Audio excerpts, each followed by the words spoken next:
पुराने दिल्ली के एक तंग गली में करीम की छोटी सी दर्जी की दुकान है। वह बहुत ही ईमानदार और मेहनती आदमी है, लेकिन उसकी आर्थिक स्थिति बहुत खराब है। उसकी पत्नी आयशा और दो छोटे बच्चे फातिमा और अली है। आज करीम की दुकान में कोई ग्राहक नहीं आया है। वह चिंतित होकर अपनी पत्नी से कहता है, करीम, आयशा, आज फिर कोई काम नहीं मिला। घर में खाने को कुछ नहीं है। मैं नहीं जानता कि बच्चों को क्या खिलाऊंगा। आयशा, अल्लाह पर भरोसा रखो करीम, वह हमें कभी निराश नहीं करेगा। तुम मस्जिद जाकर दुआ करो। करीम अपनी दुकान बंद करके मस्जिद की तरफ चल देता है। रास्ते में वह अल्लाह से दुआ करता रहता है। मस्जिद जाते समय करीम को रास्ते में एक बूढ़ा फकीर मिलता है जो बहुत बीमार और कमजोर लग रहा है। उसके पास बेचने के लिए एक फटी हुई चराई है। बूढ़ा फकीर, बेटा, मुझे बहुत प्यास लगी है, क्या तुम मुझे पानी पिला सकते हो? करीम के पास केवल 10 रुपए है, जो उसके पास आखिरी पैसे है। फिर भी वह बूढ़े फकीर के लिए पानी और खाना खरीदता है।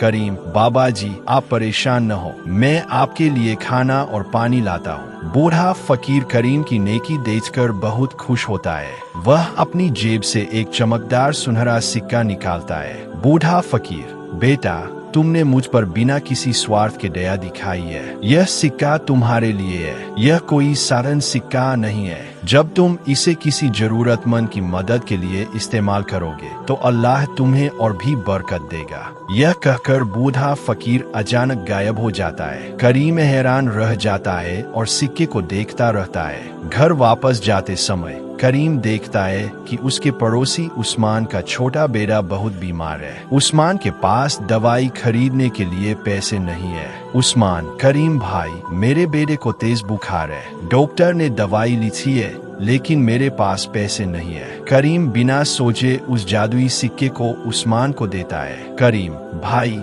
यह सिक्का लो और बच्चे की दवाई ले आओ, अल्लाह का दिया हुआ है। उस्मान दवाई लेने जाता है। जैसे ही वह दवाई की दुकान में सिक्का देता है, दुकानदार हैरान हो जाता है। दुकानदार, यह तो बहुत पुराना और कीमती सिक्का है। यह 50,000 रुपए का है। उस्मान खुशी से दौड़कर करीम के पास आता है और उसे सारी बात बताता है। दोनों मिलकर अल्लाह का शुक्र अदा करते। उस्मान पैसे को करीम के साथ बांटना चाहता है, लेकिन करीम केवल 5,000 रुपए लेता है और बाकी पैसे गरीब बच्चों की पढ़ाई के लिए दान कर देता है। करीम, उस्मान भाई, यह अल्लाह की देन है। जितना जरूरत है उतना ही लेना चाहिए, बाकी को जरूरतमंदों में बांट देते हैं। उसी रात करीम को एक सपना आता है जिसमें वही बूढ़ा फकीर दिखाई देता है। बूढ़ा फकीर, सपने में, करीम, तुमने अपने दिल की नेकी दिखाई है। अल्लाह तुम्हें हमेशा खुशियाँ देगा। याद रखो, सच्ची दौलत दिल की साफगाई में है। अगले दिन से करीम की दुकान में ग्राहकों की भीड़ लगने लगती है।